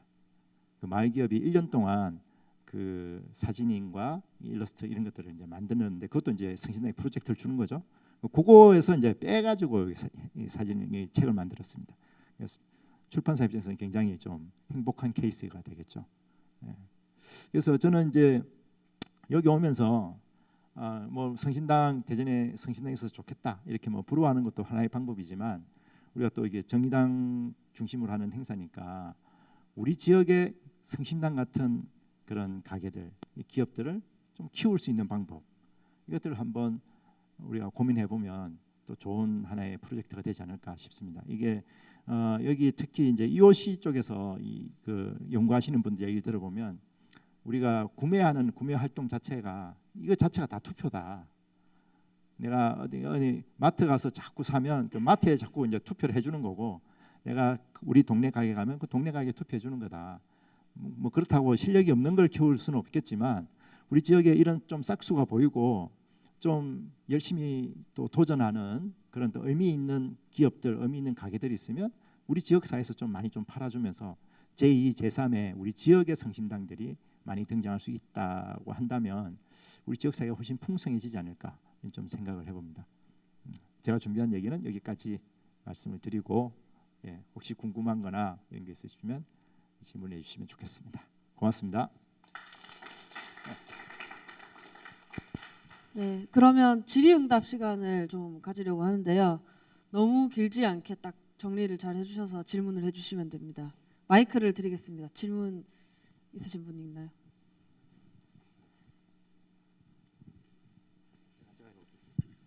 네, 말씀 잘 들었습니다. 그런데 이렇게 이제 말씀 끝에 보면 이 지역에서도 좀 빵집이 활성화됐으면 좋겠다라고 하는 그런 말씀을 제가 들었고요. 그래서 그 빵집이 여기 성남 지역에서도 이렇게 개업을 할 수 있는 것이 가능한가, 이것이 좀 궁금하고요. 또 하나는 구디 작가님께서 이 빵집에 대한 설명을 구체적으로 자세하게 감동 있게 이렇게 해주시는데 거기에 어떤 이유라도 있는지 궁금합니다. 일단 성심당은 성남에 안 올 겁니다. 성심당은 일단 대전 안에만 있을 거고요. 대전 지금 이제 성심당의 제일 로비를 열심히 하고 있는 도시는 세종시입니다. 세종시는 이제 자기들 또 그것도 있고 대전하고 가깝지 않냐 뭐 이러면서 이제 행사만 있으면 오시더라고요. 행사만 있으면 오셔서 계속 이제 로비를 하고 계신데 그건 잘 모르겠습니다. 어떻게 될지. 그리고 빵집 꼭 뭐 빵집이 아니더라도 다른 기업들도 많이 있잖아요. 다른 가게들 뭐 이런 것들도 우리 시민들이 좀 함께 키울 수 있는 그런 문화가 생기면 참 좋겠다 싶은 생각이 들고요. 그리고 제가 이제 이 성심당에 이렇게 쓰게 된 그 과정을 좀 말씀을 드리면 답이 될 것 같습니다. 저는 아마 말투를 들어보셔서 아시겠지만 저는 대전 사람도 아니고 서울 사람도 아니고 저기 창원에서 자란 사람인데 제가 이제 하고 있는 일이 이제 지역 스토리텔링이라는 걸 하고 있어요. 그래서 지역 사회에서 뭔가 이야기거리들 만들어내고 지역 사회가 좀 이야기가 됐으면 좋겠다 이런 생각을 갖고 있었는데 그러다가 이제 대전에 사시는 한 분을 만나게 됐어요. 그래서 제가 이런 일을 한다 그랬더니 그분이 이제 저를 딱 붙잡고 그러면 당신이 이거 알아야 돼 하면서 저한테 성심당 얘기를 막 해주시는 거예요. 근데 왜 그런 거 있지 않습니까? 이렇게 성심당 이야기도 되게 뭐 흥미롭고 재밌고 하지만 그분이 저를 손잡고 저한테 얘기를 해주는데 그 눈이 너무 행복한 거예요. 막 너 이거 모르지? 우리한테 이런 게 있어? 하면서 막 얘기를 해주는데 그게 너무 제가 매료가 됐었어요. 도대체 뭐 그 사람 성신당 사람도 아닌데 뭐길래 자기 도시에 저게 있다고 저렇게 행복해하면서 얘기를 해줄까? 그래가지고 제가 이제 그 이듬해 성신당을 직접 갔거든요. 그게 2011년입니다. 2011년도에 가서 그때 이제 만나 뵙고 뭐 얘기를 들어보니까 얘기 들은 것보다 더 좋더라고요. 저는. 그래서 저도 이제 개인적으로 성신당이 좋아서 뭐 대전 지나가면 꼭 들러서 사 먹고 기사 나온 거 있으면 좀 찾아서 읽어보고 막 이러고 있었죠. 이러고 있다가 2015년도에 그 이사님 그 대표 부인 되시는 그 이사님하고 저하고 우연찮게 페이스북 친구가 됩니다. 그때 이제 알고는 있었는데 그냥 이제 잊어먹고 있다가 이제 페이스북 친구가 되면서 그때 오셨던 그 김태훈 쌤 맞죠? 뭐 이러면서 너무 반가워요. 여기서 뵙네요. 뭐 이랬더니 그 다음 날 바로 메시지가 오는 거예요. 좀 시간 되면 대전에 좀 오라고 할 얘기가 있다. 그러니까 그때가 언제냐면 2016년도 60주년 행사를 좀 준비하는 시기였어요. 그때 이제 저한테 우리가 60주년인데 꼭 우리 마케팅 차원이 아니라 이제는 좀 3대를 좀 준비해야 되거든요. 3대 경영을 준비해야 되는데 이게 3대 경영으로 넘어가면 또 이제 그 창업주의 어떤 정신 이런 것들이 퇴색될 수도 있지 않겠냐. 그래서 이 지금 생생하게 기억할 수 있는 사람들이 많이 살아 있는 지금 이 시점에 성심당 이야기를 한번 정리를 하자. 그러면 이제 후대들도 이 정신을 이어받는 데 있어서 도움이 될 거다. 그래서 이제 저보고 그 일을 좀 써달라 이렇게 해서 이제 하게 된 겁니다. 그래서 이제 다행히 저한테 이제 순서가 와서 쓰게 됐습니다. 고맙습니다. 또 질문하실 분 있으신가요? 없으신가요? 있으신가요?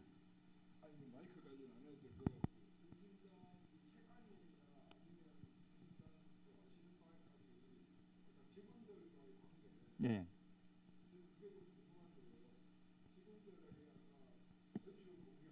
네. 또 뭐야 저 15% 상여금을 주시고 네네. 뭐 그런 것들 외에 또 좀 더 직원들을 위한 복지 같은 게 혹시 아시는 게 있으신지. 네네. 예, 예. 일단 제가 이렇게 그냥 이렇게 취재하고 저는 이제 그 라이센스가 있어서 어디든지 갈 수 있었고 누구든 만날 수 있었거든요. 이제 느낌은 뭐냐면 이 회사가 직원들을 참 소중하게 생각한다라는 좀 느낌을 많이 받았고요. 그 표정을 우리가 보면 알잖아요. 표정을. 그리고 이제 특히 여기 책에 사진을 찍은 그 말기업 대표 같은 경우는 1년 동안 사진을 찍었어요. 근데 그분이 찍은 그 주제가 뭐냐면 노동이었습니다. 노동. 노동자의 어떤 표정을 이제 찍기 위해서 굉장한 그 강도 높은 노동이잖아요. 이게 제빵이라는 게 엄청나게 강도 높은 건데 그러다 보니까 이분 얘기를 제가 많이 들었어요. 근데 그분의 그 뷰파인더로 그 표정을 계속 찍잖아요.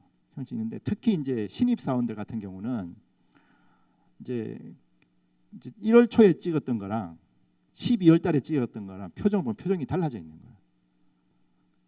물론 저 어버버 할 때 표정이긴 합니다만 이게 이제 그 사람의 어떤 표정이 이제 달라지는 어떤 그런 문화의 힘이라고 그럴까요?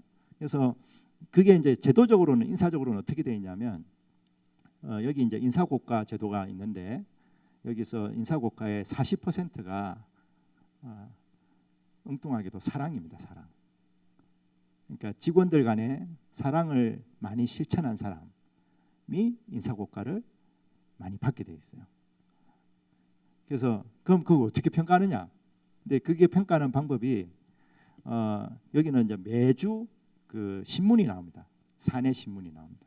그 사내 신문은 거기에서 상당 부분이 어떤 부분이냐면 누구 너무 고마워. 이걸 이제 그게 그 내용입니다. 뭐 예를 들어서 뭐 야근하고 왔었는데 뭐 그 친구가 나한테 이런 거 해줘서 그 친구 칭찬하고 싶어요. 뭐 이런 것들 이제 기록으로 계속 올리는 거죠.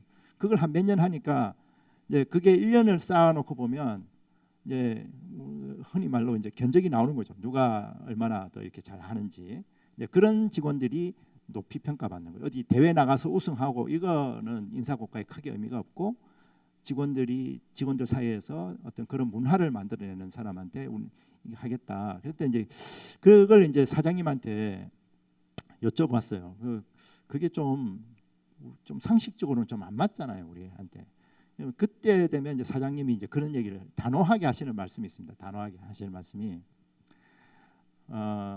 평소에 그런 말씀 전혀 안 하시는데 그때 되면 이런 말씀하세요. 제가 봉급 주는 사람이라고. 내가 오너다. 내가 이걸 중요하게 생각한다. 그걸 명확하게 얘기를 하세요.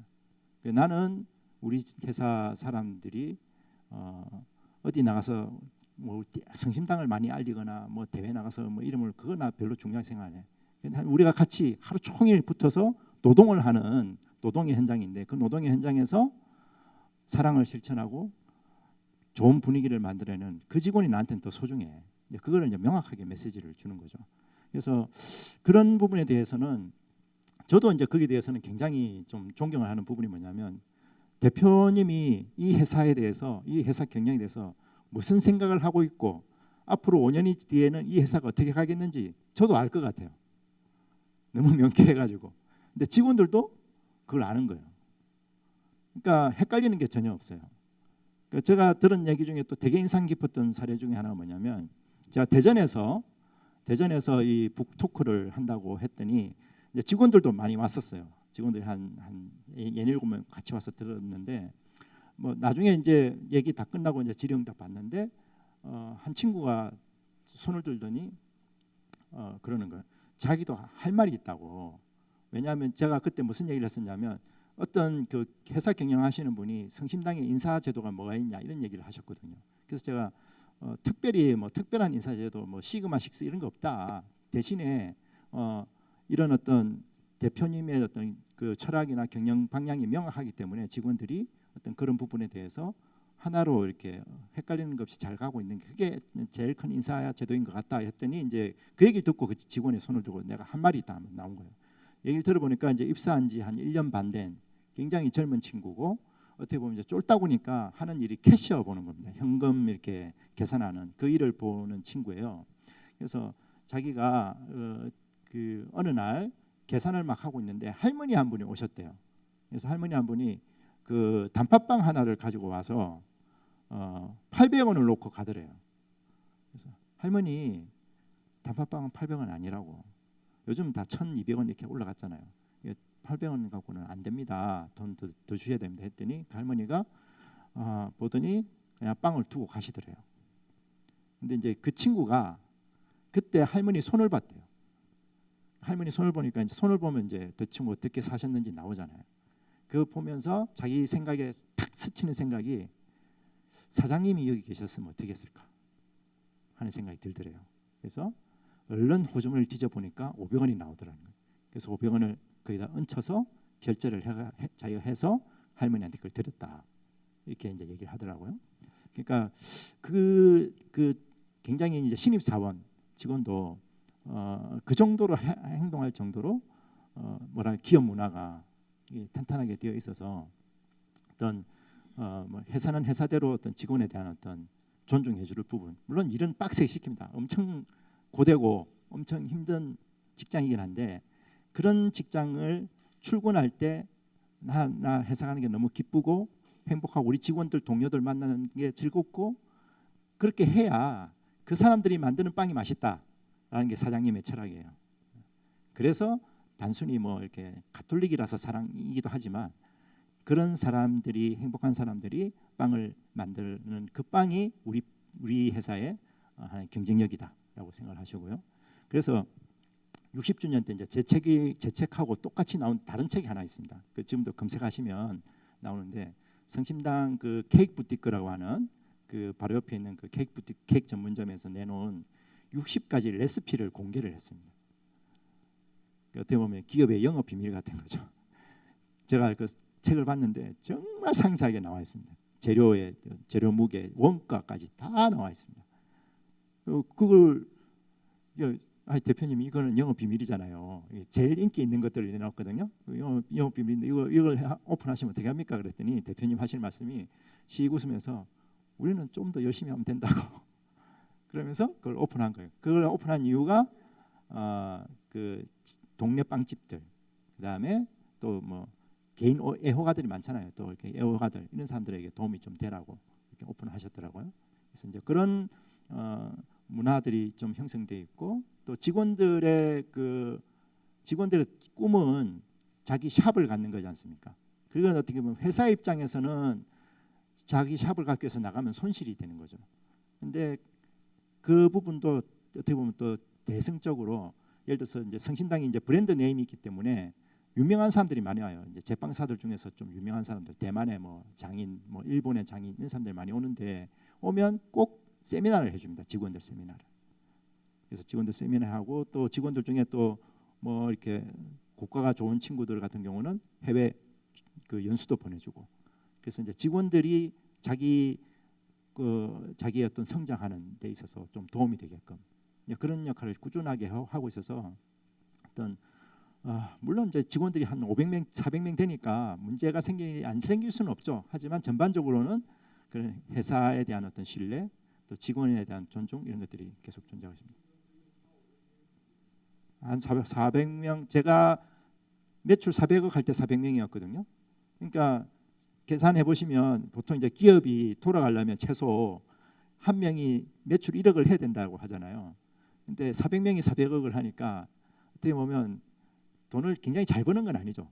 수익률이 높은 건 아니죠. 근데 그 대신에 이제 좋은 일자리가 많이 생겨 있겠죠. 예.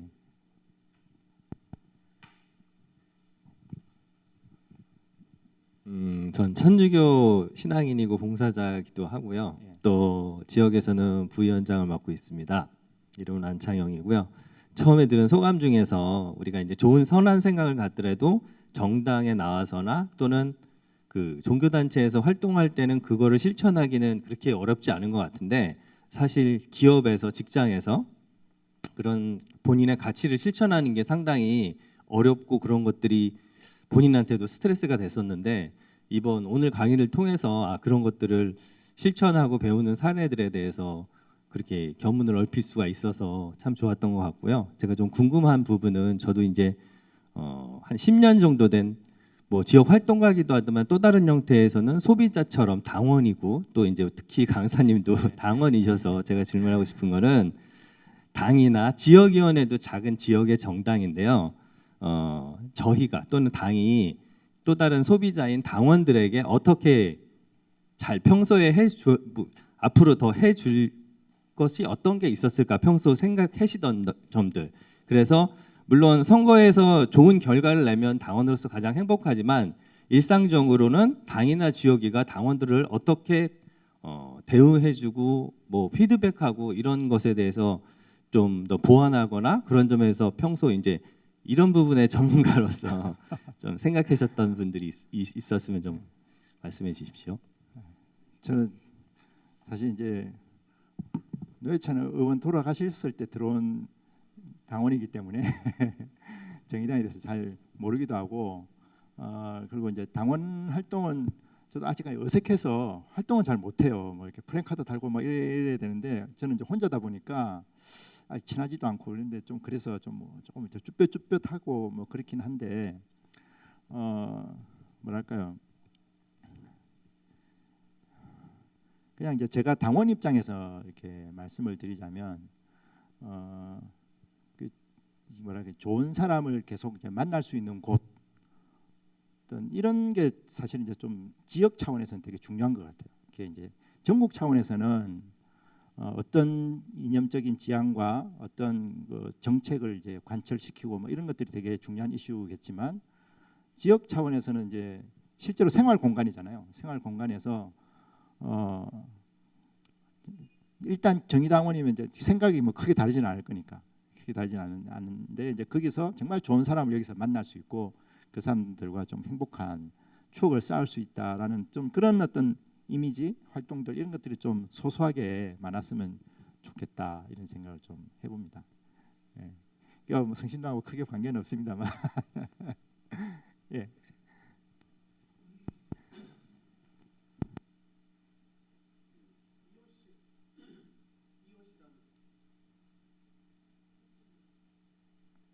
가능하면 좀 앉아서 좀 해주시면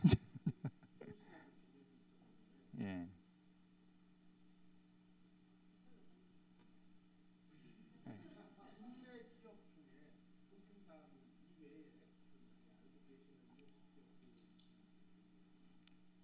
예, 국내 그 EOC 기업이 국내에도 있긴 있어요. 있긴 있는데 그렇게 그 업종이나 이런 것들이 이제 소비자 쪽보다는 좀 제조업이나 아니면 또 협동조합 쪽 이렇게 하는 분들이 계신데 그렇게 소개할 만큼의 어떤 아주 퍼포먼스가 나온 건 아니고요. 세계적으로도 사실 성심당이 나가면 꽤 유명합니다. 성심당 사례는 그 EOC 세계 본부에서 교황 프란체스코 교황 앞에서 그 발표할 때도 성심당 사례가 나왔거든요.